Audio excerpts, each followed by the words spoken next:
María Laura Alzúa es investigadora del CONICET y del Centro de Estudios Distributivos, Laborales y Sociales en la Universidad Nacional de La Plata y directora científica del Grupo de Investigación Experimental de la Partnership for Economic Policy. Se especializa en desarrollo económico, economía de la salud y economía laboral. Ha publicado en diversas revistas internacionales. Economista de la Universidad de Buenos Aires, PhD en Economía por la Boston University. Carolina Stanley es la ministra de Desarrollo Social de la Nación. En el año 2009 asumió como legisladora porteña hasta su llegada en el año 2011 al frente del Ministerio de Desarrollo Social del Gobierno de la Ciudad Autónoma de Buenos Aires. En el año 2007, como directora general de Fortalecimiento de la Sociedad Civil en el Ministerio de Desarrollo Social de la Ciudad de Buenos Aires, puso en marcha más de 520 proyectos enfocados en la inclusión de poblaciones en situación de vulnerabilidad. Rodrigo Sarazaga es fundador y presidente de la Escuela de Liderazgo Político del CIAS, Centro de Investigación y Acción Social. Es sacerdote jesuita, doctor en Ciencias Políticas por la University of California, Berkeley. Sus trabajos se centran en la investigación de problemas de redistribución, clientelismo y política electoral. Es autor del libro La pobreza de un país rico y de numerosos artículos publicados en Latin American Politics and Society, Journal of Theoretical Politics, World Development, Desarrollo Económico, Postdata, entre otros. Ha sido entrevistado por numerosos medios de prensa nacionales e internacionales. Y actuará como moderador de este panel Gastón Remy, que es el presidente de DAO Argentina y Región Sur de América Latina. Administra las operaciones de la compañía en la Argentina, Chile, Uruguay, Paraguay, Perú y Bolivia. Es presidente de la Cámara Argentina de la Industria Química y Petroquímica, vicepresidente primero de AmCham Argentina. Integra el Comité Ejecutivo de IDEA y este año, como parte del comité del 52º Coloquio Anual, lidera el eje Integración Social, Puente para el Desarrollo Sustentable de la Argentina. Es abogado por la Universidad de Buenos Aires y tiene un máster cursado en la Universidad de Columbia, en New York, en el año 2000. Es casado, tiene 3 hijos. Gastón, adelante. Bueno, muy buenos días. Un placer estar moderando este panel. Les cuento que hace casi un año, un poquito menos, cuando empezamos a delinear los que iban a ser las plataformas estratégicas, los ejes, los temas que íbamos a traer este año a Mar del Plata, no hubo dudas realmente en traer el flagelo de la pobreza, la integración social, como uno de los ejes claves para la agenda que nos debemos los empresarios. Así que fue un largo recorrido en este año, les decía, pensando desde dónde podemos articular, interactuar los empresarios con el tercer sector, con el gobierno. Y es así que tenemos este panel realmente de lujo hoy, junto con el equipo, con Claudia Mundo, con Carola Frattini, con Juan Pérez Bey, y también con el equipo de IDEA, que nos acompañó en este recorrido largo con Luciana, Jimena, Demian. Lo que pudimos ver fue la inmensidad y complejidad que tiene esta temática.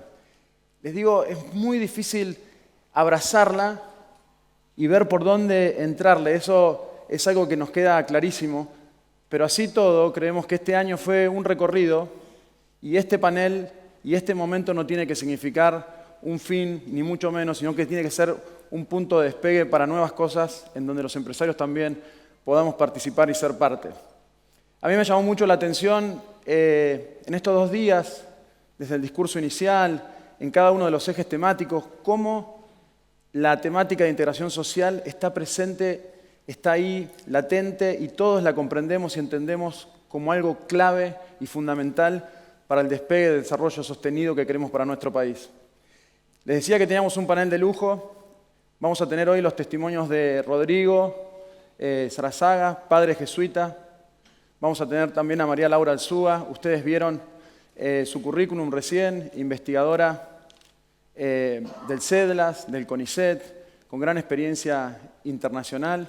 Y también, por supuesto, la ministra Stanley, que nos va a contar la visión desde el punto de vista del gobierno.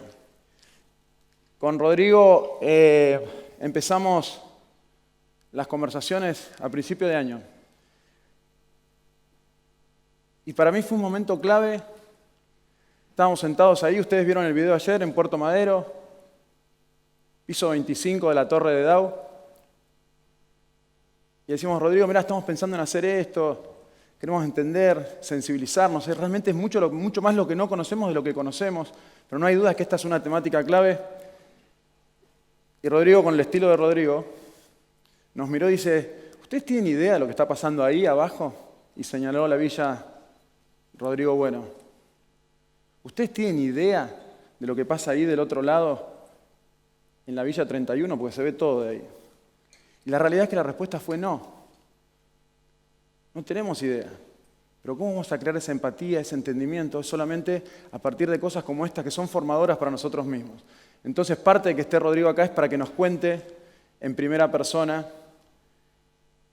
para que desde la experiencia que él tuvo trabajando primero como párroco en las villas más pobres del conurbano, con programas a lo largo del país, pero también con su experiencia académica que ustedes vieron en los Estados Unidos y también con su experiencia desde que volvió a la Argentina hace unos años liderando la Escuela de Liderazgo Político del CIAS. Y María Laura,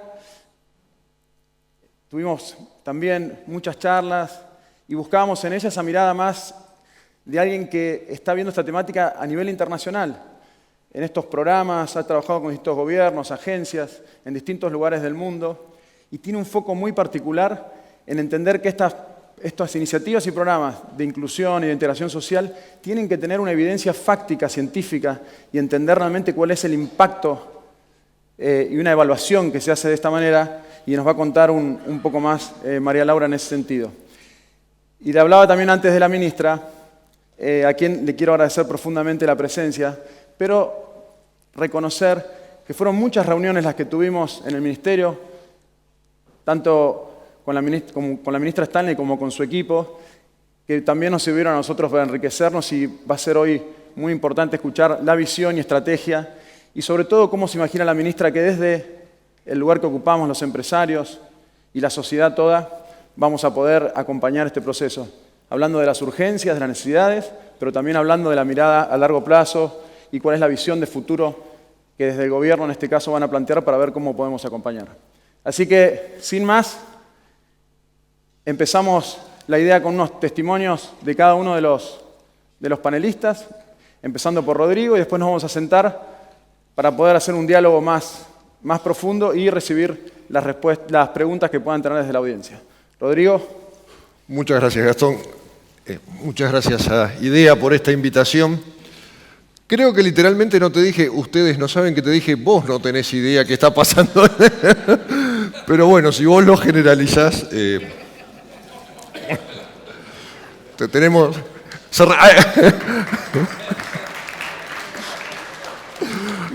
A esto se refería con el estilo de Rodrigo.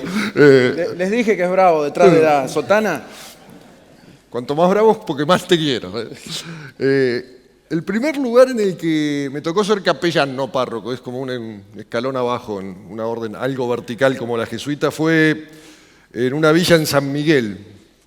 Ya hace 15 años, estaba recién ordenado. Y me acuerdo que lo primero que quise, me ordené en octubre, fue pasar la Navidad con los más humildes de esa villa.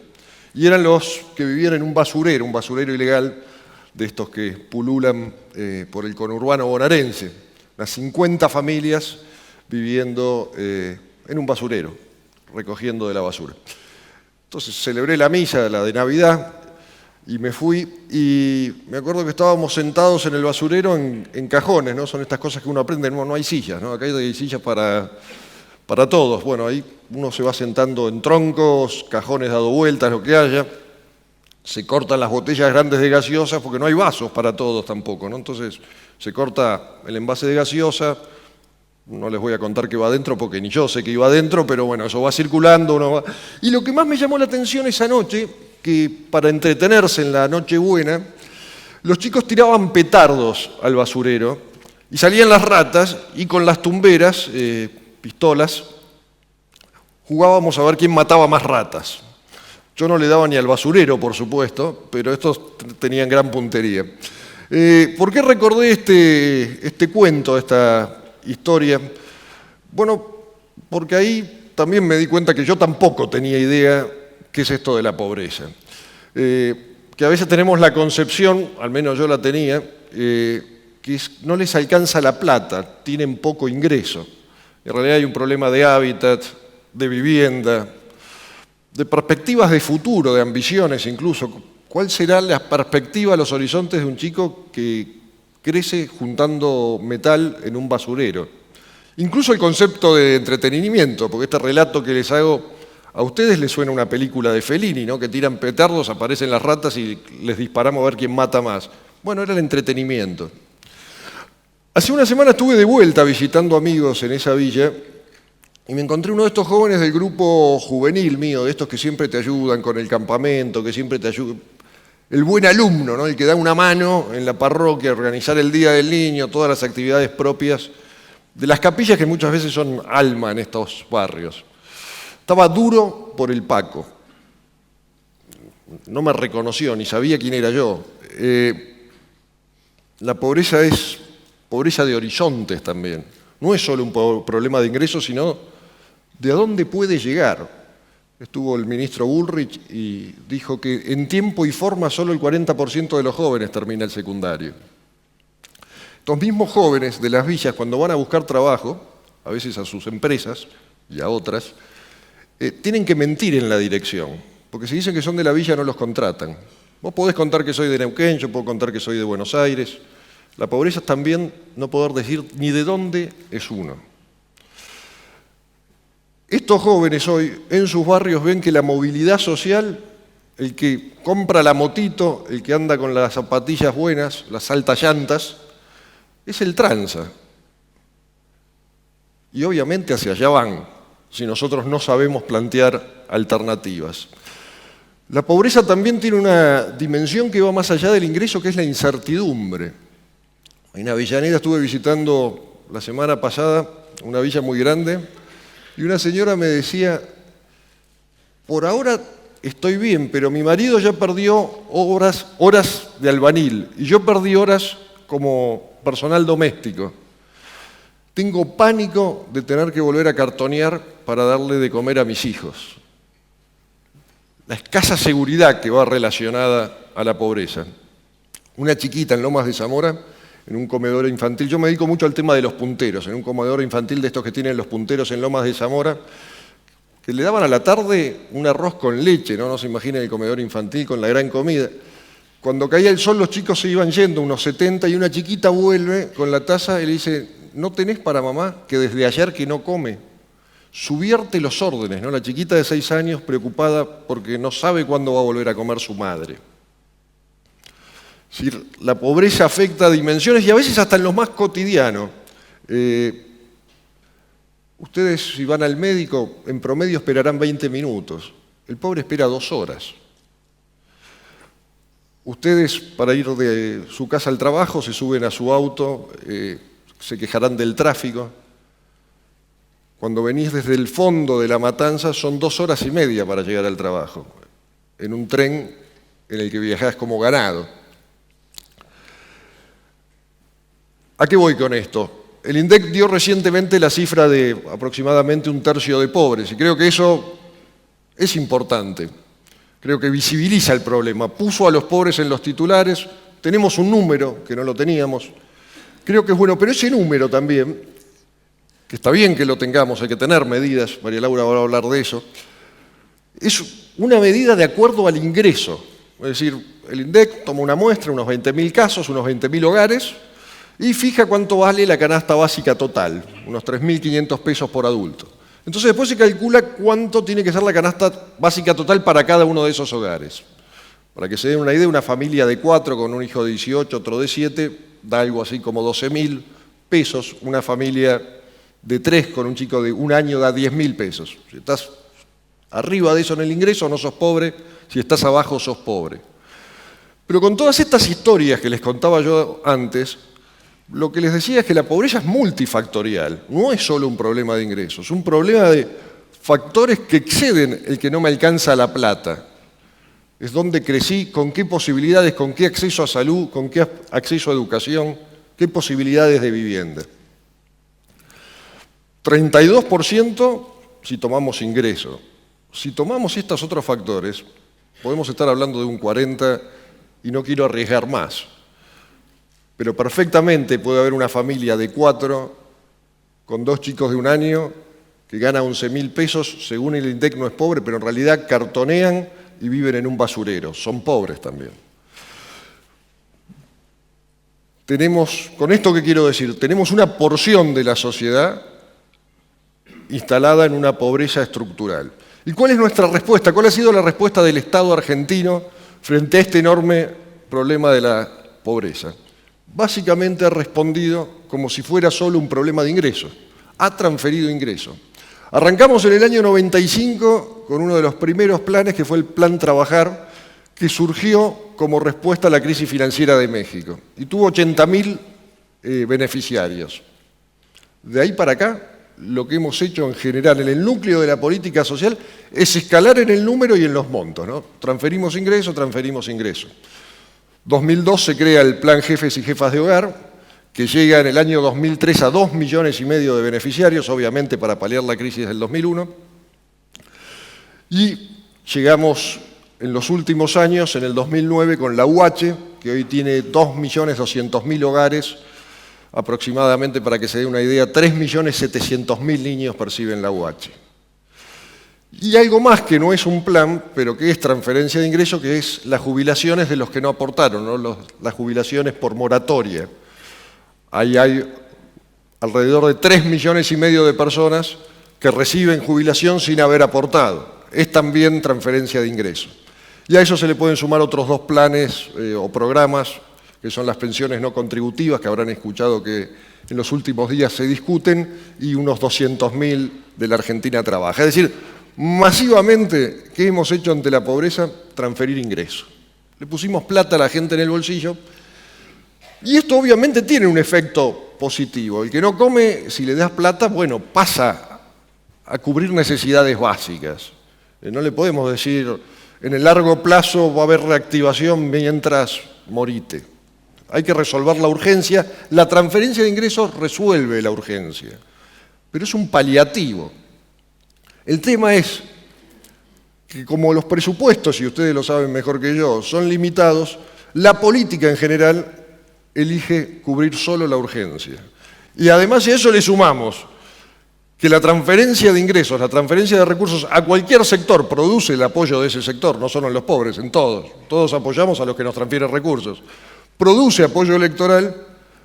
La política tiene muchos incentivos, si se quiere, para tentarse e inmediatamente acudir a la transferencia de ingresos, sin desarrollar a la par lo otro que es fundamental para combatir las causas estructurales de la pobreza, que es el brindar a los pobres bienes y servicios públicos de calidad.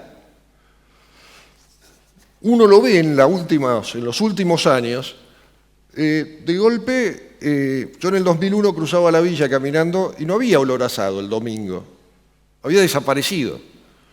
Con la transferencia de ingresos, de golpe volvió a haber olor a asado cuando caminaba desde la capilla hasta mi casa. Es decir, de golpe al pobre le dimos una cierta capacidad de consumo.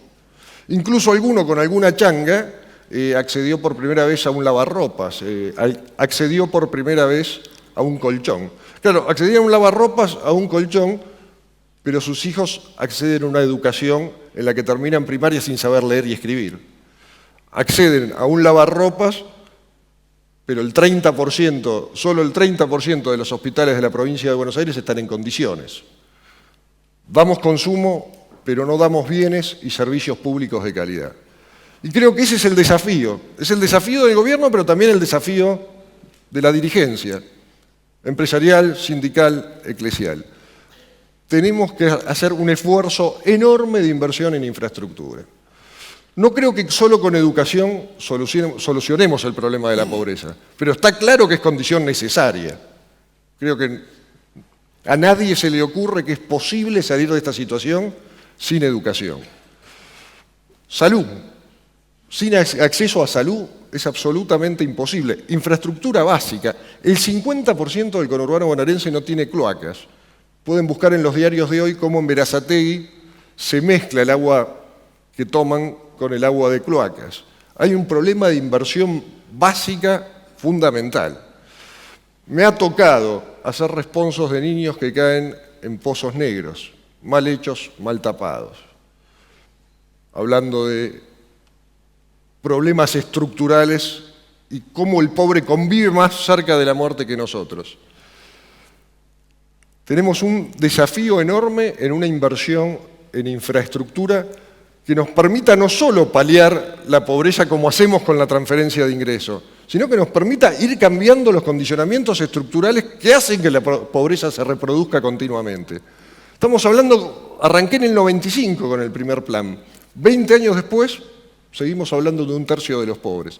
Para que no estemos acá después, dentro de 20 años, hablando de vuelta de los pobres, tenemos que hacer la inversión estructural. Y eso hay que pagarlo. Eso lo vamos a tener que hacer el 30% de los que estamos arriba. Sé que es difícil, sé que dirán muchos de ustedes, nosotros estamos justos, pero si uno piensa en Alemania, cuando Alemania se tuvo que hacer cargo de la Alemania Oriental, bueno, tuvieron que soportar un impuesto extra. Y todavía hoy, la Alemania Occidental tiene un 5,5% de fondo solidario. Nosotros nos tenemos que hacer cargo de ese otro tercio. Y solo nosotros nos podemos hacer cargo, ese tercio que está arriba. Y yo no creo siquiera que sea por solidaridad. Yo no vengo acá a hacer un llamado a la solidaridad, vengo a hacer un llamado a la racionalidad. Porque un país que tiene a una mitad pobre no tiene futuro. O si tiene un futuro, es un futuro atroz. Estamos esperando la lluvia de inversiones, pero no nos damos cuenta que si llega, hay un sector que va a seguir en el desierto. Los jóvenes que hablábamos recién, que abandonan el secundario, el salto que tienen hacia el primer empleo es enorme.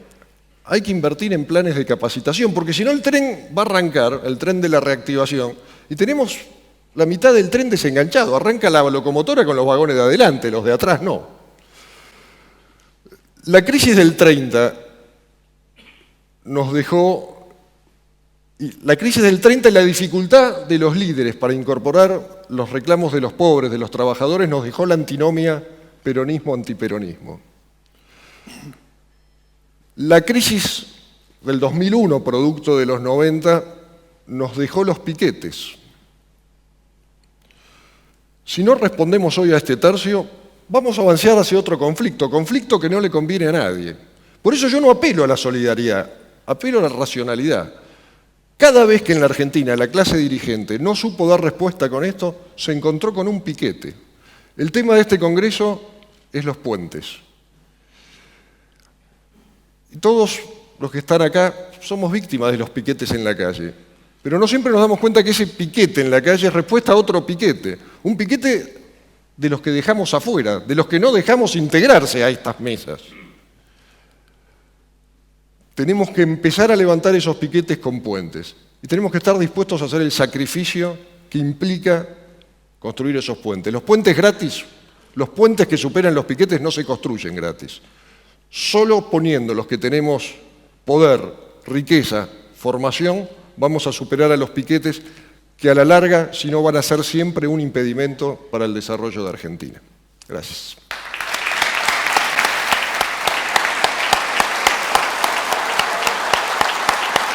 Muy bien, Rodrigo.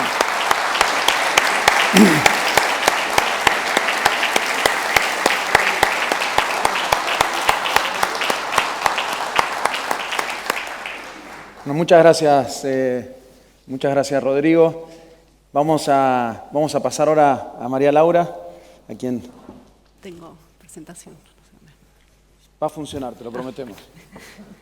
Bueno, buenos días a todos. Es un gusto estar acá, compartir el panel. Agradezco mucho a los organizadores de IDEA y los quiero felicitar por el esfuerzo que le pusieron a todo el trabajo para hacer este panel. y me parece que es un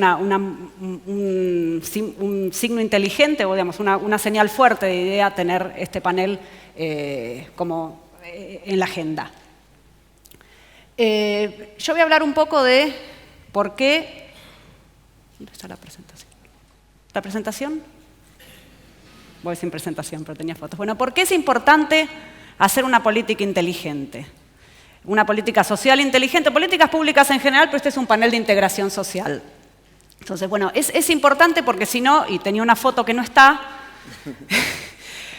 porque si no, no hay inclusión social. O sea, es una foto de un país que crece, no como Argentina, que hace 40 años que crece muy poco. No sé si pueden poner la presentación. Ya viene. Ah, ya viene, gracias. Peor la pasó Novarecio ayer, te digo, pero... Tenés razón. Bueno.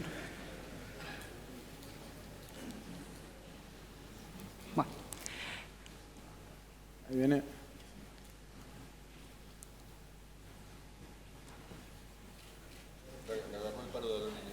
Bueno. Ahí está. Pasa. Bueno, no pasa, pásenla a la que sigue. Bueno, si la política social no es inteligente, tenemos una imagen como la que viene después, en un ratito, que es un país que creció, no es una foto que saqué acá, es de Indonesia, un país que hace 30 años más o menos que crece sostenidamente, con altos y bajos, pero crece, y uno va a cualquier suburbio de Indonesia y ve lo que tenía acá, que es una villa totalmente excluida, en donde la gente vive sobre aguas servidas. Imagínense ahí la mortalidad infantil, etcétera. ¿Por qué nos tenemos que preocupar por la inclusión social? Bueno, Rodrigo lo dijo, pero resumiendo hay 3 razones. Una razón ética, que es que no hay razón por la que 2 chicos que nacen en condiciones... Esto es Indonesia, y uno piensa en las playas de Bali y todo, pero esta es la realidad de los suburbios de Indonesia. De un país que crece. Argentina no crece mucho hace 40 años, o sea que Rodrigo nos ha contado figuras peores de los suburbios de Buenos Aires. ¿Cómo le fue a Argentina? Bueno, acá no quería traer cifras de pobreza, Rodrigo no contestes, pero ¿alguien sabe qué es esto? El Gini, exactamente. ¿Qué es el coeficiente de Gini? Bueno, el coeficiente de Gini es un indicador de distribución del ingreso. Mide cuán bien o cuán mal están distribuidos los ingresos en la sociedad. Y acá tenemos una cifra de, digamos, un periodo histórico de 40 años y vemos que el Gini, digamos, cuando sube es malo, no es bueno. Que fue del 33 al 53 en el pico de la crisis del 2001.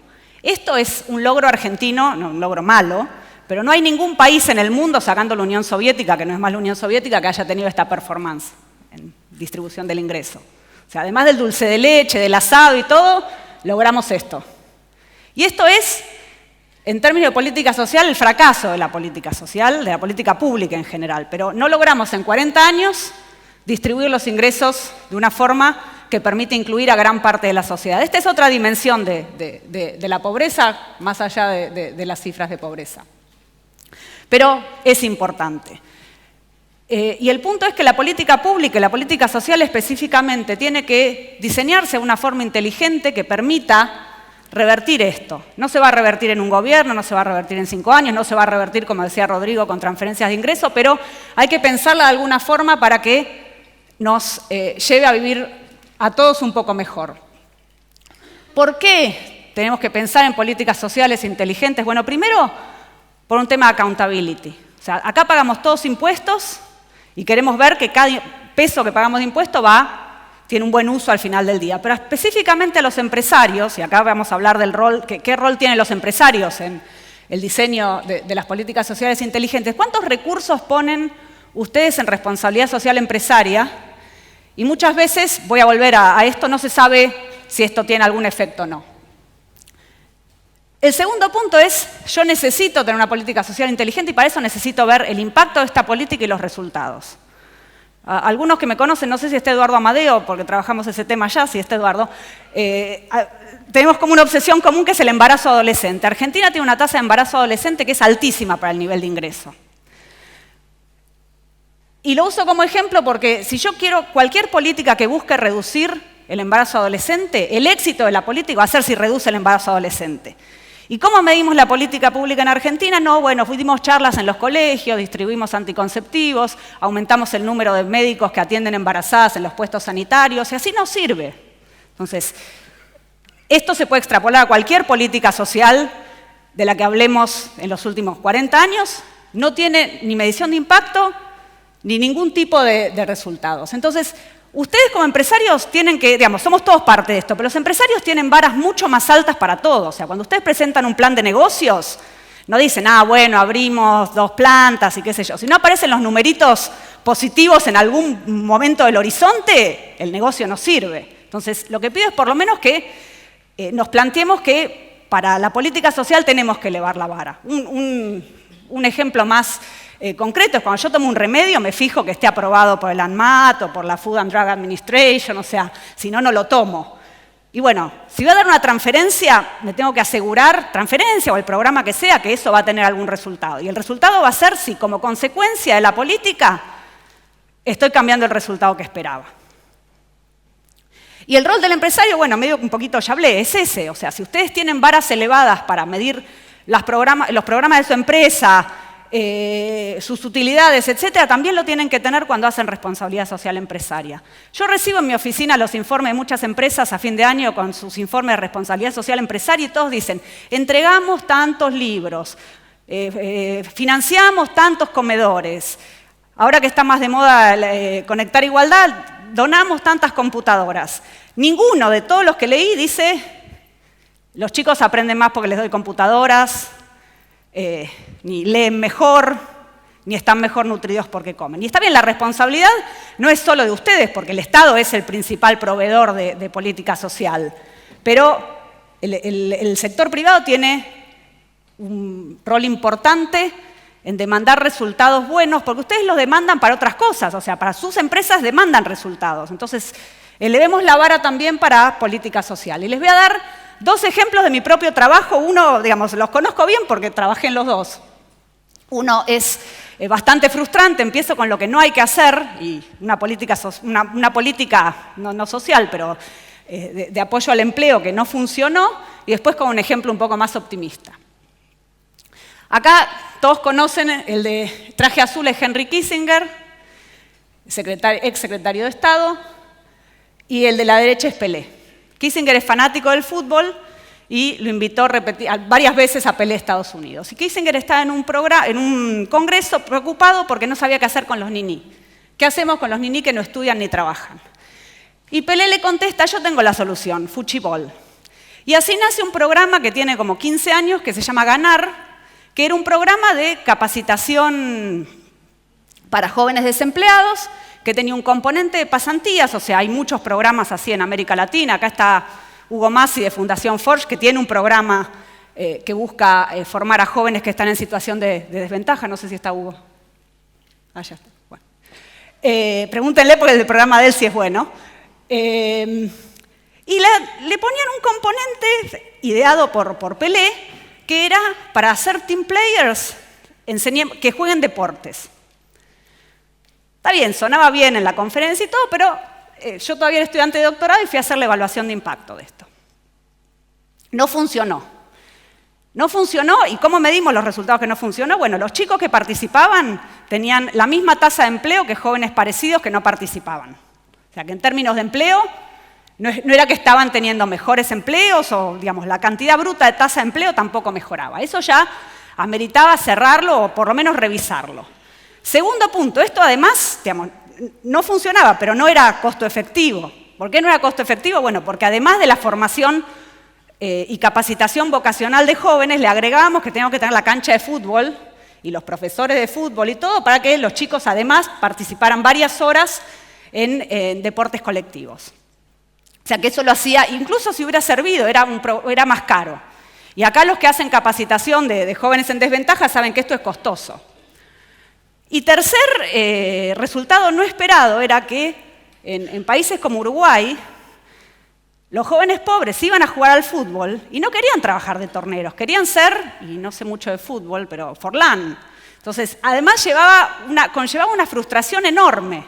O sea, que el joven salía del programa más frustrado de lo que entraba. Entonces, esto es cómo no hay que hacer una política social. Desgraciadamente, obviamente yo no trabajo más con esta gente, no es que yo los haya dejado, ellos me dejaron a mí, pero acaba de recibir un fondo de casi 40 millones de dólares para expandirlo. Y está en toda Latinoamérica. Y es un programa showcase de bancos de inversores multilaterales. La foto mata los resultados, o sea, la foto de Pelé con Kissinger dándose la mano y jugando al fútbol mata cualquier resultado sólido de una investigación. Para seguir con un ejemplo un poco más interesante, esto es, digamos, no es de Argentina tampoco, las muertes de diarrea son la principal causa de muerte infantil en el mundo, 2.000 muertes por día, más que HIV, más que sarampión, etcétera. ¿Qué es la causa? Bueno, allá lo dijo Rodrigo, agua y saneamiento. La gente sin cloacas en Argentina y sin acceso a letrinas en el mundo. ¿Y por qué esto es una vergüenza? Bueno, porque tenemos 7.400 millones de personas en el mundo, 6.000 tienen celular. Y miren dónde viven en África, esto es en Kenia. Y tienen un celular, como decían ayer, que es parecido al que tiene Bill Gates. No estamos hablando de... Pero la tecnología de su letrina es muy distinta a la de Bill Gates. Entonces, para los que estaban en el panel de educación ayer, que hablaban de moverse del auto al avión, que es importante, acá nos retrotraemos a las carretas en términos de progreso de la humanidad. Y esto, digamos, para los que escuchaban, Rodrigo lo dijo, hubo un brote de diarrea porque se contaminó el agua en Berazategui, que es a 25 kilómetros del obelisco. O sea que esto es en África, pero es relevante. La humanidad gastó en subsidios a la construcción de letrinas, los gobiernos de India, Indonesia, todo, mucha plata, y no se usaban, o sea, no había un mercado que creaba demanda para usar letrinas. Caso exitoso, un emprendimiento enorme financiado a nivel mundial por la fundación de Bill y Melinda Gates para generar demanda para usar letrinas. Digamos, estamos hablando de letrinas y si no hay letrinas hay muertes por diarrea y chicos que no crecen. Lo mismo pasa si no hay cloacas. El chico no crece, es más chiquitito, y si el chico no crece de 0 a 2 años, podemos hacer centros infantiles de infancia temprana como favorablemente va a ser el Ministerio de Educación, podemos tener la jornada extendida, pero si un chico no crece los primeros 2 años, no hay vuelta atrás. O sea, es un proceso irreversible. Toda la inversión en proyectos de saneamiento financiada por la fundación de Bill Gates, que lo que hacía era crear demanda por saneamiento más que dar subsidios a la construcción de letrinas, lo que hizo es bajar la muerte por diarrea infantil 55% y mejorar las tasas de desnutrición crónica en chicos de 0 a 5 años en un 26%. Y esto está publicado en journals médicos, no les estoy trayendo una estadística de nada. O sea, esto salva vidas y ahora se está diseminando un poco por el mundo en base a esta evidencia. O sea, ningún gobierno iba a comprar algo que no estuviera basado en la evidencia, en esto. ¿Qué ejemplos hay y cómo puede participar el sector privado? Que es un poco uno de los puntos principales de la presentación. Bueno, el sector privado tiene un rol como demandante de evidencia para las políticas públicas. Primer ejemplo, GiveWell. ¿GiveWell qué es? Es una empresa de Silicon Valley que hace filantropía basada en la evidencia. Yo cuando quiero invertir, yo llamo a mi ejecutivo de crédito y le digo, ¿cómo viene tal bono, esto, lo otro? Bueno, acá si quieren donar $100, se meten en la página de GiveWell y tienen una lista de proyectos de mayor a menor impacto. O sea, que saben que si ponen $100, eso va a tener algún impacto. Y esto son Silicon Valley, sector privado, no está el Estado, nada. Segundo ejemplo, el Behavioral Insight Team. Esto es una combinación, ¿cómo voy con el tiempo? Esto es una combinación público-privada que nació en Inglaterra, pero ahora tiene oficinas por todo el mundo. Y un ejemplo era cómo bajar la tasa de morosidad en la tarjeta de crédito. Entonces lo que ponían en el resumen de tarjeta de crédito, si usted hace el pago mínimo, le lleva 19 años y paga $10.000. Si en lugar del pago mínimo paga $185, lo repaga en 3 años y se ahorra $4.000. Solo eso en la tarjeta de crédito, en el resumen de la tarjeta de crédito, parece una intervención de lo más estúpida, aumentaba la tasa de repago y reducía la deuda de las familias. Y el ejemplo final, que es el de la Fundación Bill y Melinda Gates, que lo conozco más porque trabajo hace varios años con grants de ellos, su moto es MEDS, que es medicina en inglés, pero es Measuring y Evidence. O sea, cualquier cosa que financian tiene un monto asociado para generar evidencia. Y después Dissemination for Scale, no nos tenemos que preocupar porque el sueño del pibe es que Bill Gates vaya a diseminar lo que nosotros investigamos. Entonces está bueno tener a Bill Gates diciendo, bueno, tienen que usar las letrinas y todo, porque es el sueño del pibe, como dije. Pero ellos realmente tienen una tarea muy fuerte de advocacy para ir y decir, esto funciona, háganlo. Obviamente, esto no es extrapolable al contexto argentino, no lo va a hacer una empresa sola, pero creo que es importante que aparezca como demanda. Y para terminar, bueno, digamos, un poco en la línea de Rodrigo, como dijo Adam Smith, ninguna sociedad va a florecer o ser feliz si los miembros, gran parte de sus miembros son pobres y sufren privaciones. Muchas gracias. Muchas gracias. Excelente, muchas gracias María Laura. A medida que, si quieren ir escribiendo las preguntas que puedan tener, las van a ir recogiendo y le damos la bienvenida a la ministra Stanley. Muchas gracias, ministra.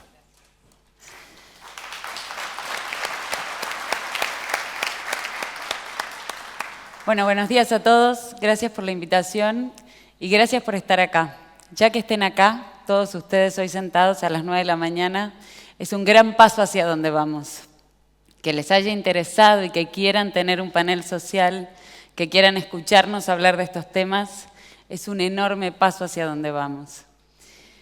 Las últimas semanas hablamos mucho de que 1 cada 3 argentinos son pobres. ¿Qué dijeran si yo les digo a ustedes que cada 2 de nosotros nos agarremos de la mano con uno de ellos y crucemos el puente? Seguro que lo primero que me dicen es, decime a quién. Eso es lo que vengo a proponerles. Necesitamos trabajar juntos. El presidente dio un enorme paso en reconocer la verdad.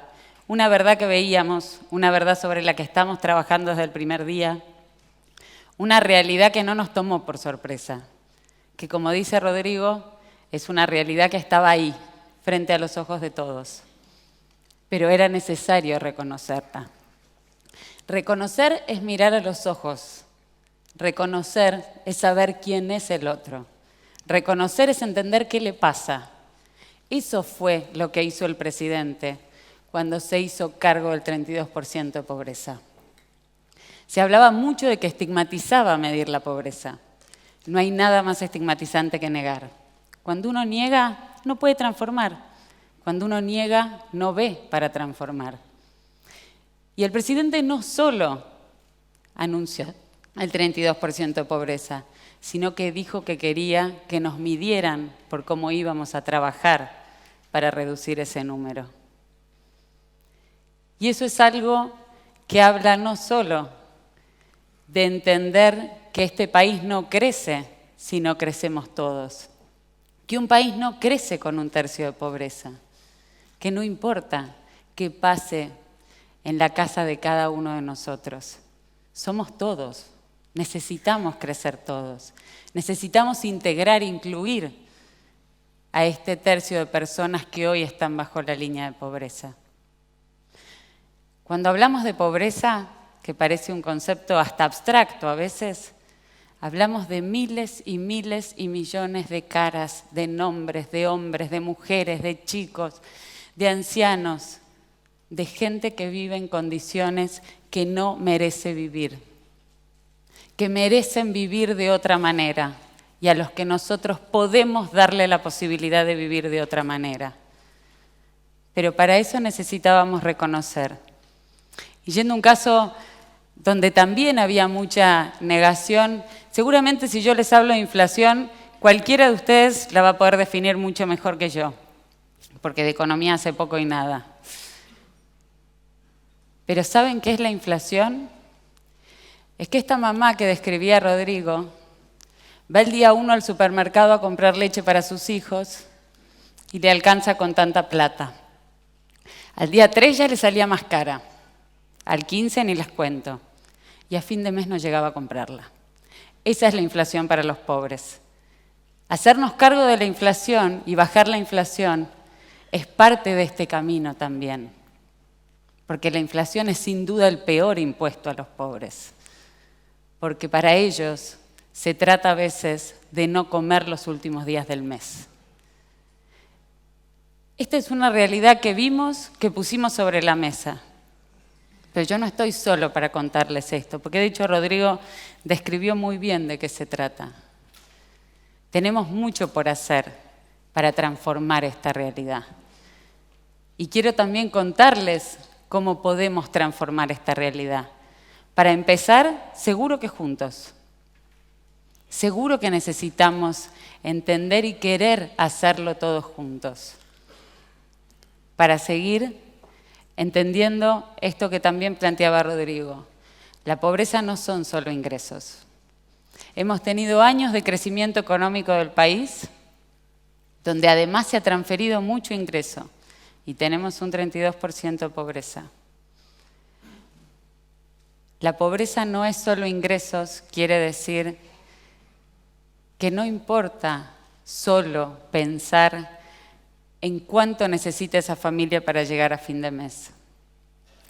Cada uno de esos chicos que hoy está en situación de pobreza merece un lugar donde crecer sano y fuerte, donde poder estar estimulado, donde ser bien alimentado, cuidado en su salud, donde después además acceda a una educación de calidad, no importa dónde haya nacido, porque con eso va a poder elegir.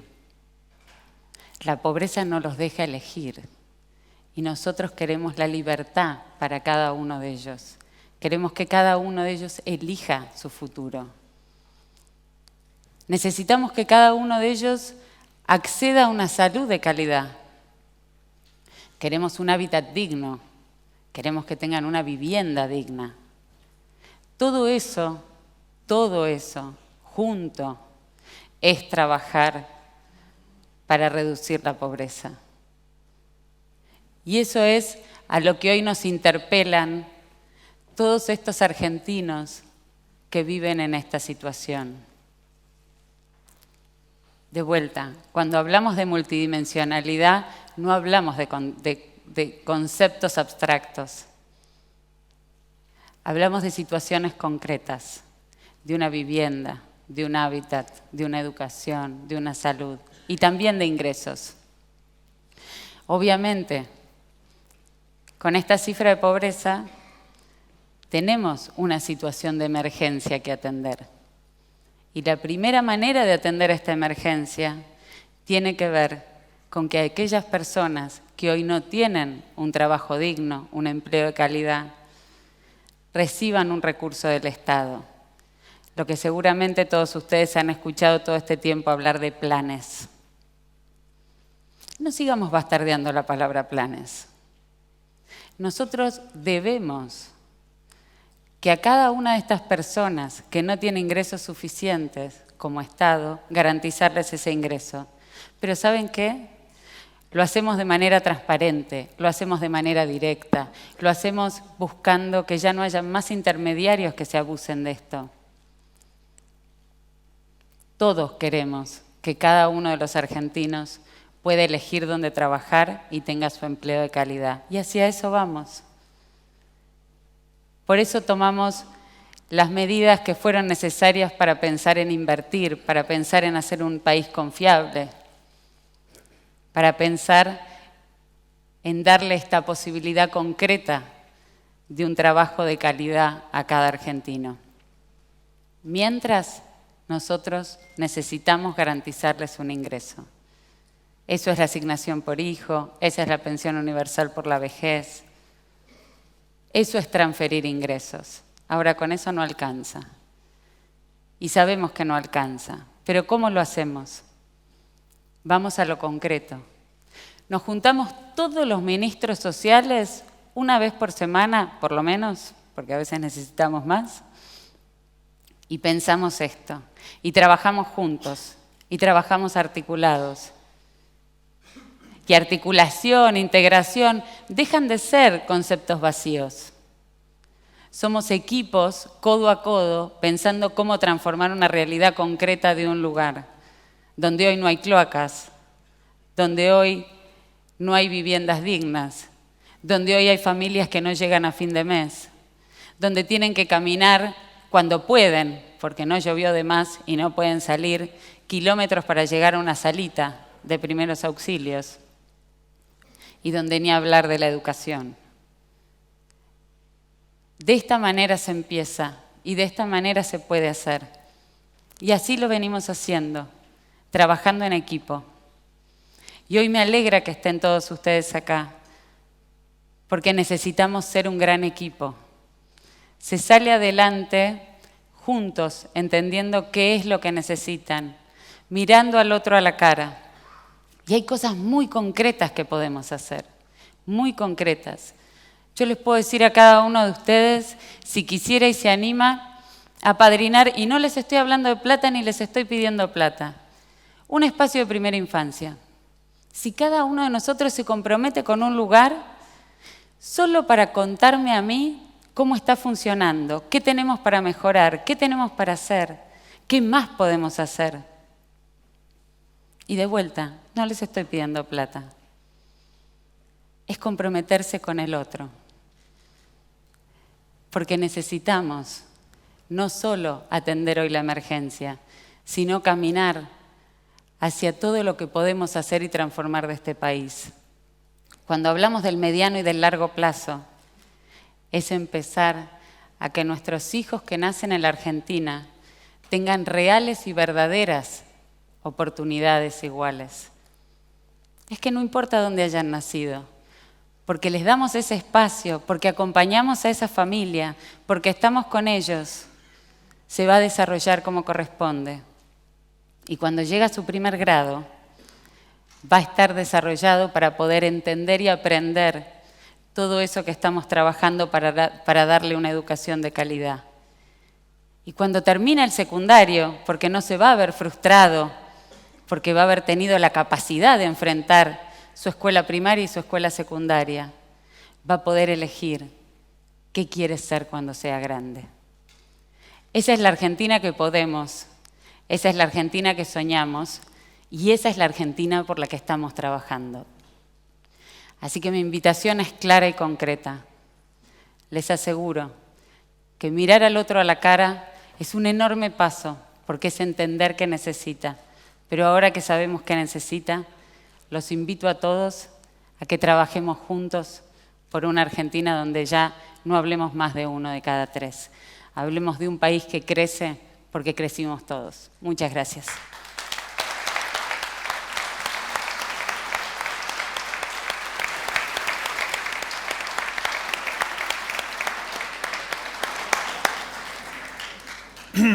Bueno, muchísimas gracias, ministra, muchísimas gracias, María Laura y Rodrigo. Son varias las preguntas que fueron llegando y hay otras más que veo que están en camino, las vamos a ir agrupando. Y vamos a hacer una especie de ping-pong, así podemos ir más rápido y tocar más temas. Hay una primera que llega acá que es para Rodrigo, que me pareció muy interesante, porque en toda esta mirada y este pedido de compromiso que la ministra ha expresado también, y tanto vos, Rodrigo, como María Laura, pregunta qué importancia tiene el compromiso más personal, el que nace de uno mismo, antes que el corporativo, ¿no? Para realmente poder combatir este flagelo de la pobreza. Esa es la primera pregunta que tengo, viene dirigida a Rodrigo. Yo supongo que las corporaciones tampoco terminan expresando algo muy distinto a lo que las personas son. Entonces, que la respuesta que finalmente la corporación da es la que esas personas dan en su vida frente a los problemas. Y ahí sí creo que es importante lo que planteaba la ministra. A mí me parece que el conocer esa realidad, el animarse a reconocer al otro, a ser capaz de ponerse en el lugar del otro, es de donde viene un compromiso más genuino con integrar al otro. El saber reconocer al otro y ponerse en el lugar del otro. De todos modos, mi argumento era un poco más frío que eso y más racional. que las condiciones de posibilidades de sus corporaciones se ven muy limitadas en un país que tiene 30-40% de pobres. Había un ministro radical que se acuerdan que decía, les hablé con el corazón y me respondieron con la billetera. Bueno, yo vengo a hablarles con la billetera. No hay desarrollo. Nos vamos a seguir encerrando en countries y vamos a seguir pagando seguridad, pero va a seguir habiendo violencia. No apelo en eso a la bondad de los corazones, sino a que de hecho esto no está funcionando, ¿no? Muchas gracias. Ministra... Debe ser medio raro que un cura salga con este planteo, pero... Sí, no, dejaste a todos mudos, ¿viste? Así que, vos hablabas de la multidimensionalidad de esta temática, que es algo que creo que quedó muy marcado en estos 3 días de discusión. Yo hablaba también de nuestro propio proceso de aprendizaje. Cuando estuvo el panel de Economía del Conocimiento, vemos una velocidad y una transformación enorme en todo lo que son nuevas habilidades y necesidades, destrucción incluso de empleo. Cuando hablamos de educación, incluso cuando hablamos de justicia, ayer veíamos que hay gente más vulnerable que directamente no tiene acceso a la justicia.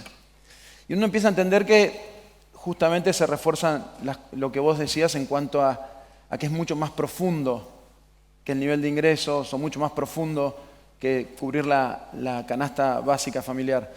¿Cómo ustedes articulan esto? Y algo ya empezaste a expresar desde el punto de vista del gobierno para esa multidimensionalidad, hacerla más eficiente, cómo se lidera, cómo se trabaja y cómo están encarando desde ese punto de vista. Bueno, son varias cosas al mismo tiempo. Una tiene que ver con esto que hablaba el Gabinete de Desarrollo Humano, que es una manera distinta de plantear el tema y los temas en general. Digamos que todos los ministros de las áreas involucradas en lo que tiene que ver con la multidimensionalidad nos juntemos regularmente, recorramos el territorio juntos, que tengamos, digamos, un actuar conjunto para no superponer además programas, que es algo también muy común desde el Estado, para tratar de agilizar el trabajo que hacemos. Es un paso importante y es un paso, digamos, distintivo y hacia donde vamos y de la manera que además necesitamos trabajar. La otra es un programa nuevo que empezamos este año que se llama El Estado en tu Barrio, que tiene que ver también con esto de llegar con todas las oficinas de los distintos ministerios, con todo lo que son las oficinas públicas, a los lugares más vulnerables, a los lugares más alejados, donde estamos en general una semana y muchas veces tenemos que extender más el tiempo, con las oficinas de RENAPER que hacen documentos, con las oficinas de ANSES por todo lo que son programas, con PAMI, nosotros, los camiones de salud, oficinas provinciales como pueden ser lo del registro. Entonces, imagínense una mamá que vive en Villa Itatí, en Quilmes, que necesita sacarle el documento a su hijo y por ahí hacer la asignación por hijo, en un mismo lugar, cerca de su casa, no más de 2-3 cuadras, tiene la partida en el registro, al lado puede hacer el documento, al lado tiene la oficina de ANSES, algo que si no le lleva en promedio de mínima 5 días, porque tiene que ir a La Plata, al registro provincial a buscar la partida, después encontrar una oficina de ANSES. Esta es otra manera que encontramos de empezar a acercarnos de manera integrada para por lo menos empezar a no solo reconocer derechos, sino además a trabajar desde el barrio y en los barrios. Excelente. Acá es una pregunta para María Laura. Hay un par, en realidad, en el mismo sentido. Vos hablabas así metafóricamente del sueño del pibe en relación con los grants y becas que puede dar la fundación de Melinda y Bill Gates. Vos fuiste merecedora, o sea, cumpliste el sueño de la piba, imagino, en cuanto a lo que significa un investigador, a lo que significa estar metido en esta temática tan profunda. ¿Nos podés contar acá, preguntan algo más de cómo funcionan esos sistemas? Y yo aprovecho para preguntarte también si tenés algún, desde el punto de vista más de políticas públicas de países que sean de referencia exitosa en lo que tiene que ver con evaluación de impacto. Bueno, empiezo por el segundo.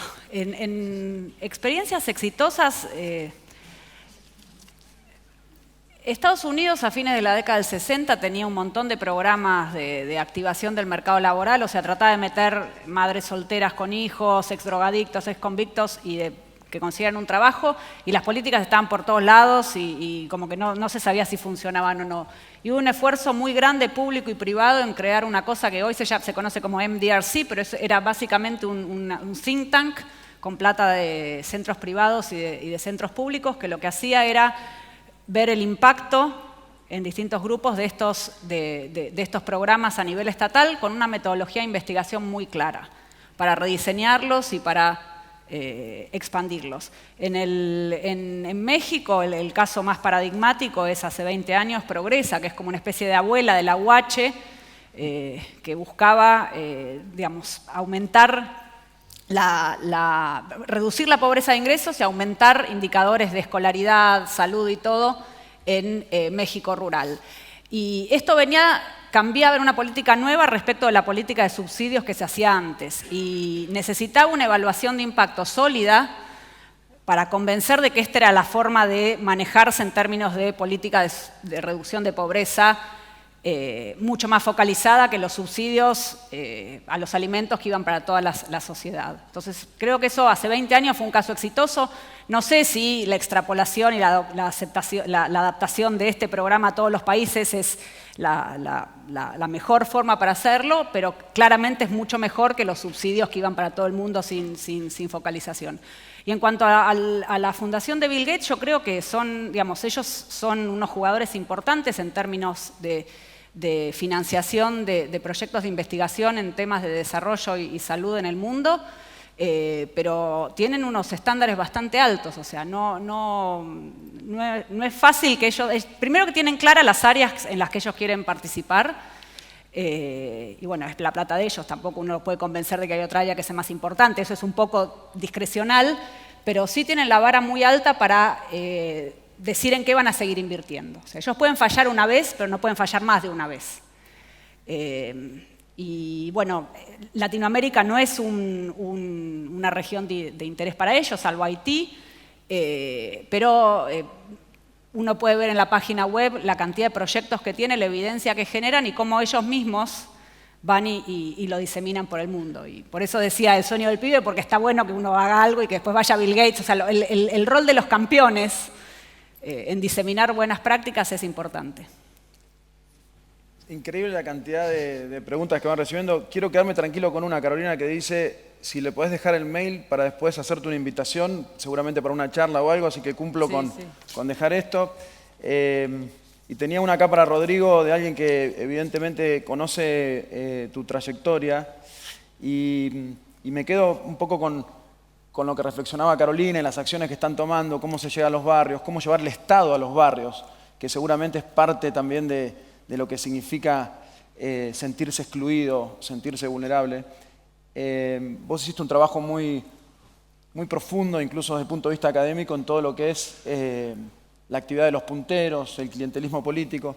Y la pregunta que te hacen acá es si podés comentar un poco desde ese punto de vista qué significa ese tipo de actividad en relación a la lucha esta contra la pobreza y la presencia del Estado.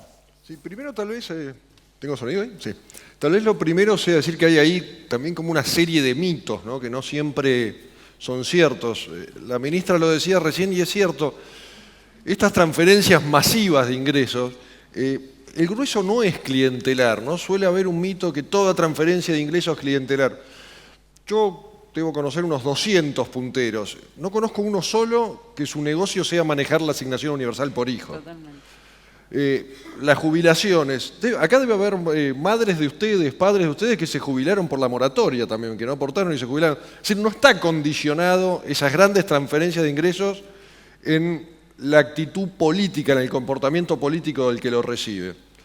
Distinto si entramos en planes más de trabajo como las cooperativas, el Argentina Trabaja, o en planes provinciales y municipales. Entonces, lo primero es decir que del grueso que estábamos hablando acá, en realidad, que son los programas, planes, si quieren llamarlos, más grandes, que significan más en términos del PBI, no son clientelares.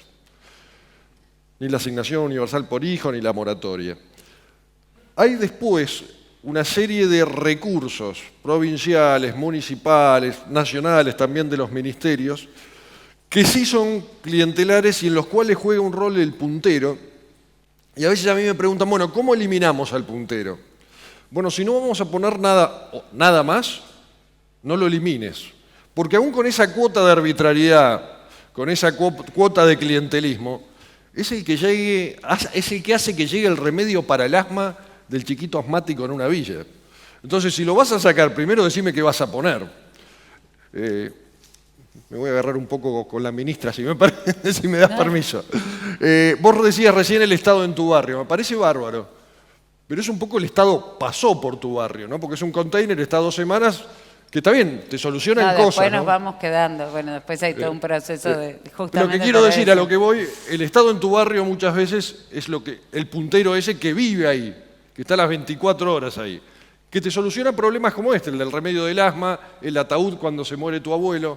Entonces, cuando planteamos cómo lo eliminamos, tengamos en cuenta 2 cosas. Uno, el grueso de la política social que más significa en términos de PBI, no es clientelar, no pasa por ahí. Y lo que sí pasa por ahí, el puntero le da capilaridad para que llegue. Si sacamos eso, explíquenme cómo vamos a llegar, ¿no es cierto? Y eso me parece que a veces no se tiene en cuenta. No estoy haciendo acá con esto la apología del puntero, no son San Cayetano. Pero hace que las cosas lleguen a quienes las necesitan. Y nuestro Estado no tiene capacidades para suplirlo. Perdón, ¿puedo opinar una cosa? No, pero no, es más, ni siquiera voy a hablar del Estado. Yo creo que hay que distinguir términos y por eso me parece que es tan importante cuando hablamos de términos pensar en qué hay atrás de cada cosa. El puntero no es lo mismo que el referente comunitario, que el referente social, digo, me parece que también eso necesitamos distinguirlo. No toda mujer que está al frente de un comedor es puntera, ni cerca, al contrario.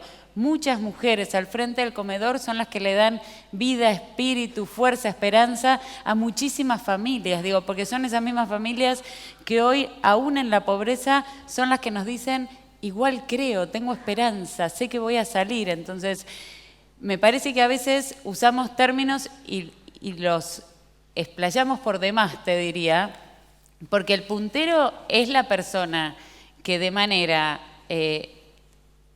egoísta trata de sacar una ventaja de algún plan que le permita sacar una ventaja puntual. Después, las villas, los asentamientos, las comunidades están llenas de referentes y de personas que hacen este tipo de cosas que decía Rodrigo, que consiguen el tema por el asma, que piden, que consiguen la comida, que son los que incluso en muchos casos se interrelacionan con nosotros como Estado, que no necesariamente son punteros. Digo, y hago hincapié en esto porque me parece importante empezar a separar las cosas y a llamar a cada uno por su nombre. Digo, es parte de esto de decir la verdad y de empezar a trabajar de esta manera. Le quiero poner un número a lo de Carolina, yo soy bastante cuantitativa y me pidieron un contexto internacional. O sea, cuando hablamos de planes, de cooperativas, de subsidios, en ningún país de Latinoamérica esta cosa está por encima de, digamos, el país que más tiene es 2% del PBI.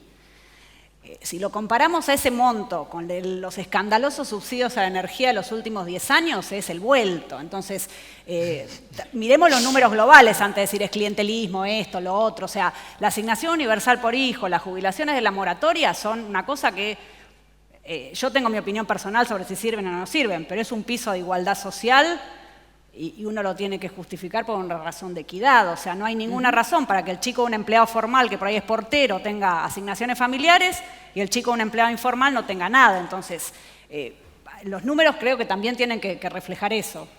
Para ponerlo en números, déjame colarme ahí. Hice el cálculo ayer para poner las cosas en perspectiva, ¿no? Porque está todo esto, bueno, no, como cobra la asignación universal por hijo no quiere trabajar. Y saqué algunas equivalencias. El bolso Louis Vuitton son 3 años de asignación universal por hijo. Para que tengamos, son 880 pesos por mes. Entonces, a veces decir, no, esa persona no quiere trabajar porque tiene el plan. A mí a veces me cuesta creer que una persona esté empujando un carro y cartoneando por 880 pesos y que no quiera un trabajo de 15.000 pesos para mantener los 880 pesos, ¿no? Y para que no sea una cuestión de género, una corbata Hermès son 3 asignaciones universales por hijo.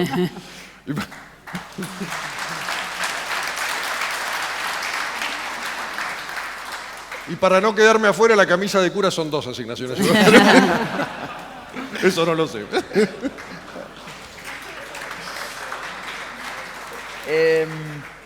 Empiezo a juntar algunas acá y quiero que por ahí todos participen. Va dirigida a la ministra y tiene que ver con... Hay varias preguntas que tienen que ver con la articulación, tercer sector, ONGs, gobierno, los empresarios. Y también preguntas cómo hacer esa articulación más eficiente. Tu pedido también del compromiso que todos estamos convencidos. Y le agrego algo más también que está en algunas de las tantas que están acá en mi mano, que tiene que ver con una multitud muchas veces de planes a los que no estamos tan familiarizados, a veces cuesta seguirlos y hay una idea de eficientizarlos, consolidarlos, en qué están trabajando en ese sentido. A ver, la articulación es empezar a transitar el camino, ¿no? Me parece que todos podemos ser parte, me parece que además la articulación es necesaria, necesitamos, yo me fui juntando durante este año con las organizaciones de la sociedad civil como para también tratar de encauzar por temas, digo, hay muchas maneras de hacerlo, pero hay maneras concretas de hacerlo. Hoy las organizaciones de la sociedad civil se reúnen por temáticas, se reúnen por franjas etarias que atienden, pero siempre hay espacio, y no solo hay espacio, sino que hay necesidad de trabajar juntos, porque, de vuelta, lo que decía Rodrigo es cierto, para un monstruo como es el Estado, llegar a cada una de las casas es difícil, necesitamos de esas organizaciones que están en el barrio. Porque hoy la pobreza, como decíamos, que no es solo por ingresos, que tiene que ver con todas estas otras cosas y además con otras vulnerabilidades de las que ni llegué a hablar, como son las adicciones, como es la violencia. Cada familia vive la pobreza de manera diferente. Entonces necesitamos llegar a cada una de esas familias, con lo cual necesitamos ser brazos de brazos que podamos acompañar y entender qué le pasa a cada una de esas familias. Y muchas de las organizaciones de la sociedad civil hoy hacen esa tarea. Entonces, trabajar con ellos, trabajar en conjunto, es trabajar de la mejor manera que podemos hacerlo. Y en eso es que me parece que estamos todos, digo, las empresas, las áreas de responsabilidad social de las empresas, las organizaciones de la sociedad civil, nosotros como Estado, integrarnos, la Iglesia, las distintas religiones, digo, porque la verdad es que, bueno, hoy está representada la Iglesia Católica, pero digo, estamos todos en esto de hacer alianzas y poder ir llegando. Y esto de decir la verdad es un principio, digamos, saber qué es lo que estamos enfrentando para entonces poder trabajar en ese sentido es la mejor manera. Después, digo, están las cosas concretas que se hacen, las reuniones concretas y cómo vamos llegando a cada uno de los sectores, que eso después lo podemos ir viendo, digamos, con cada uno. Pero hay espacio, hay ámbitos, hay un área específica del Ministerio que se ocupa de justamente trabajar con todo lo que es organizaciones de la sociedad civil, con esta mirada transversal para que puedan interactuar con las otras áreas, que no sea un área aparte de, bueno, lo que hace la ONG lo hace la ONG, no, sino que sea parte de los programas mismos que proponemos desde la gestión para justamente poder ir pensando en este mediano y largo plazo del que hablábamos recién.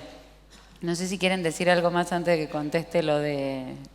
Porque la otra era de planes... La de los planes, sí, los distintos programas, como si se están pensando en consolidar las eficiencias. Y la es parte del trabajo de integración y eficiencia.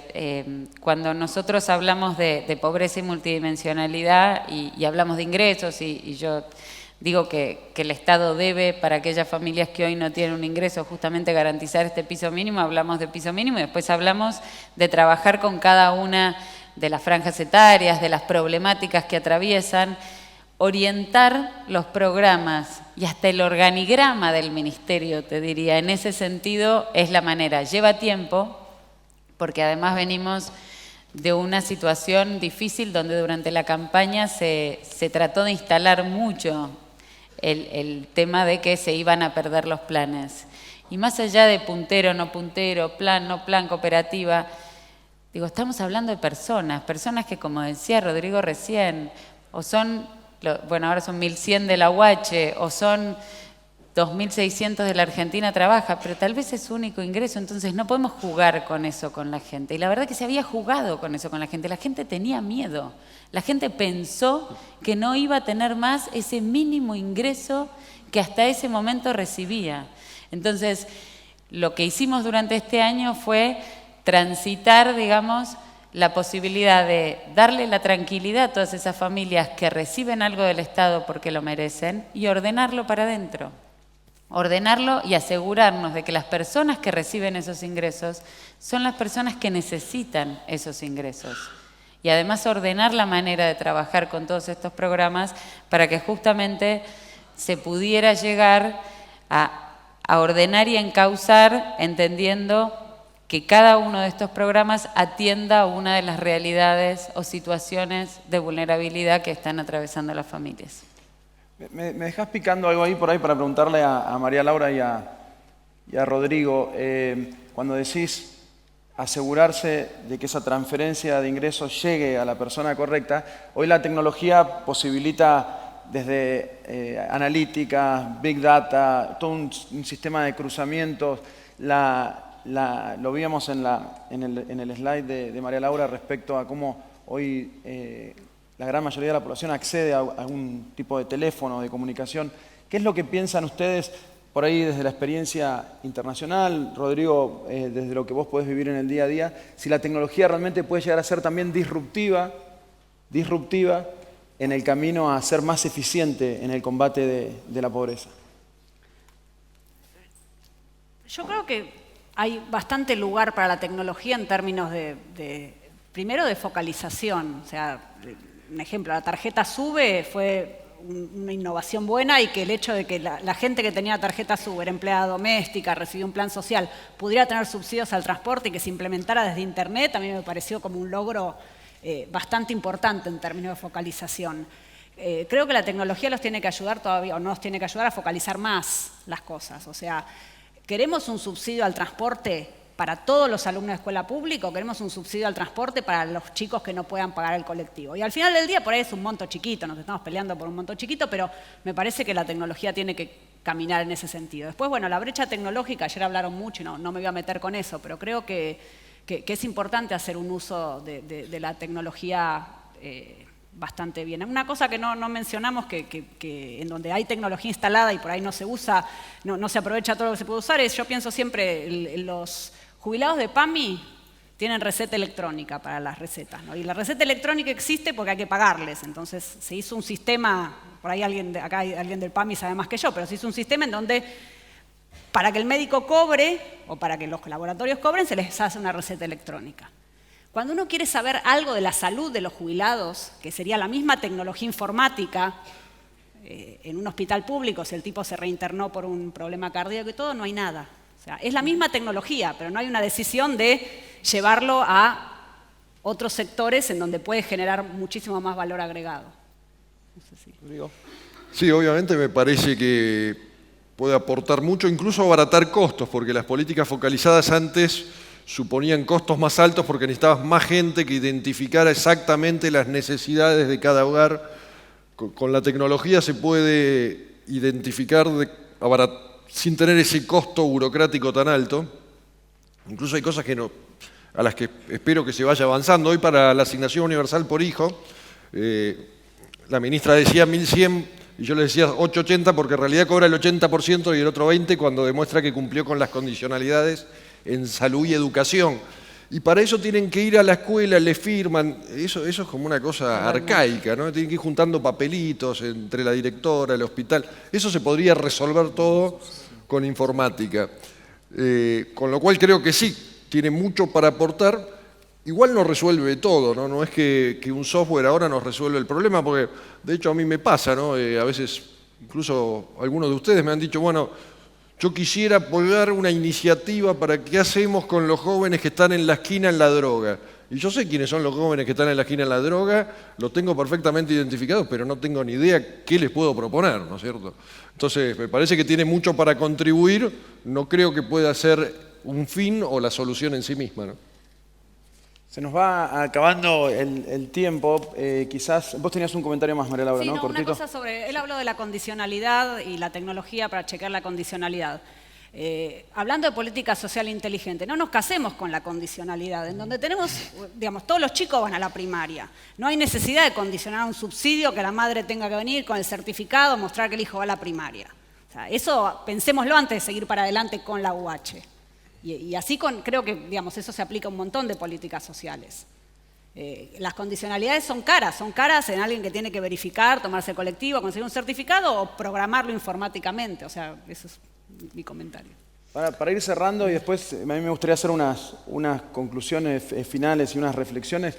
¿Podría hacer cada uno algún comentario final, alguna reflexión final de lo que significa este momento, de lo que significa este ámbito también, de lo que significa esta discusión y de lo que tenemos por delante, empezando por Rodrigo? Si pueden ser bien concretos y breves, le vamos a agradecer ese mensaje final. Yo me llevo de acá un optimismo. En todos los paneles escuché hablar de integración, en todos los paneles vi que la cuestión social es una preocupación y me parece que es una buena noticia que en este espacio esto sea tema, y noto una conciencia de que no es posible, no es bueno para nadie una sociedad dual con el gueto de los ricos y el gueto de los pobres. Y que esto sea tema acá, que sea agenda, a mí me da optimismo. Bueno, comparto con Rodrigo el optimismo, que esté en la agenda es importante, y a los empresarios, como el rol del sector privado, como innovadores y todo, que también demanden de las políticas públicas una política de mejor calidad, porque es eso lo que va a ayudar a reducir sostenidamente la pobreza, y ustedes tienen un rol importante. Bueno, su optimismo me optimiza. Gracias, la verdad, gracias por escuchar, gracias por poner este tema en la agenda, gracias por interesarse, por interiorizarse, por querer conocer, y gracias porque muchos de ustedes, cuando salimos a hablar del 32% de pobreza, enseguida me preguntaron qué podíamos hacer, así que este es el país que queremos, el país que crece porque crecemos todos. El crecimiento económico es bueno y es necesario, pero no es suficiente. Que nosotros todos trabajemos juntos va a ser la diferencia, así que muchas gracias.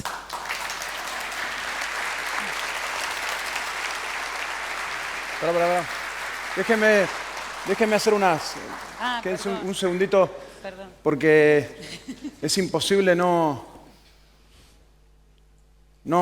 conmoverse con lo que acabamos de escuchar. Yo les puedo asegurar que miraba con atención a la audiencia y se veían muy pocos teléfonos en la mano y una atención absoluta. Yo creo que hay varias conclusiones para sacar, pero déjenme concentrarme en tres de ellas, ¿no?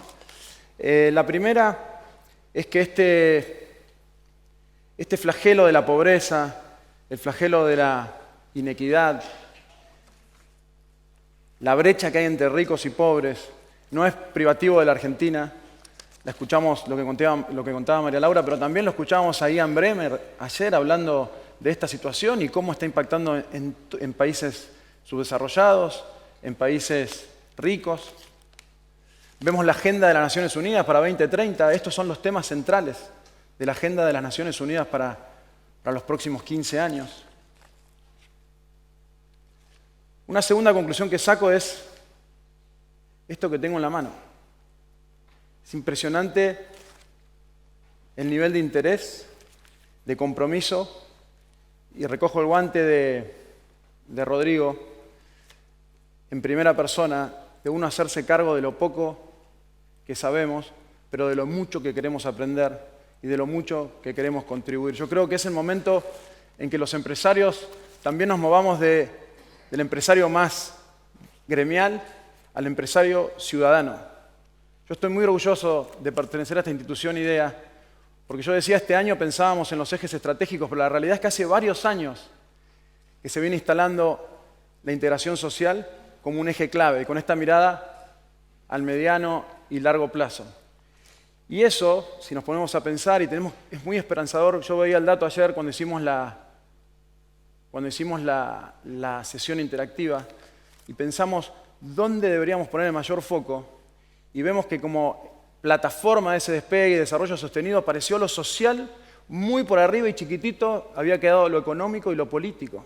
Más allá de la semántica y de las discusiones que se armaron después, es muy fuerte ese mensaje, que en este ámbito estemos poniendo lo social allá arriba.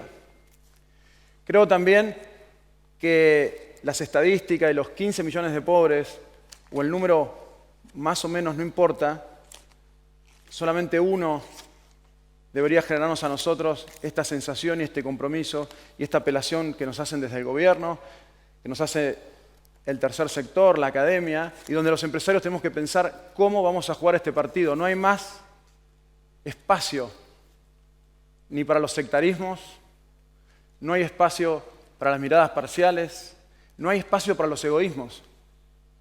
Esto es hoy y ahora, son 15 millones de personas que están en esta situación y algo tenemos que hacer. Y una tercera conclusión, que creo que queda muy evidente también, es que en estos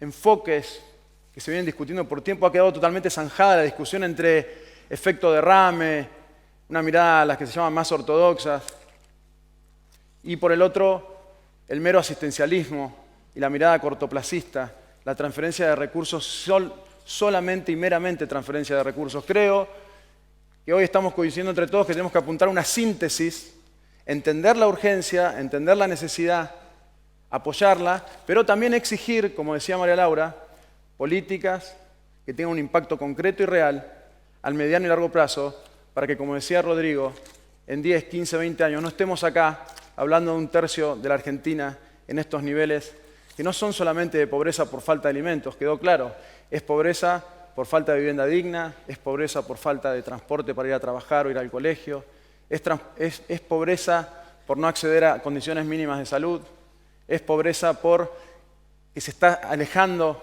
el tren del desarrollo en un momento en que todo cambia y ni siquiera las habilidades que tenemos hoy nos alcanzan, mucho más en este nivel de la sociedad, para poder acceder a un trabajo digno. Así que con eso, yo creo que, y parafraseando un poco lo que se habló estos días, estamos claramente ante una oportunidad única. El optimismo que se respira en estos días y que se reflejó en la encuesta, creo que es un optimismo por la oportunidad. Pero no es desconocimiento por lo que está pasando y por seguramente cuánto se padece hoy en el país esta transformación y tenemos que ser sensibles a esa situación también. Pero decía, el tren del desarrollo, esta oportunidad única que tenemos, no va a permitir que nadie se quede en el andén. Tenemos que estar seguros y hacer cada uno de nosotros lo posible. Será extendiendo la mano, será desde el gobierno, será desde el lugar que cada uno nos ocupemos, de tender la mano y asegurarnos de que todos y cada uno de los argentinos esté arriba de ese tren del desarrollo. Estoy convencido, no hay nación, no hay país, no hay prosperidad si no es compartida. Muchas gracias. Muchas gracias a los integrantes del panel. Vamos a tomarnos solamente 20 minutos de receso para el café, porque tenemos una agenda muy apretada todavía. Agradecer, como siempre, los dibujos, las ilustraciones que acompañan cada panel a cargo de Pablo Bernasconi. Así que tomamos 20 minutos y retomamos la actividad en esta mañana.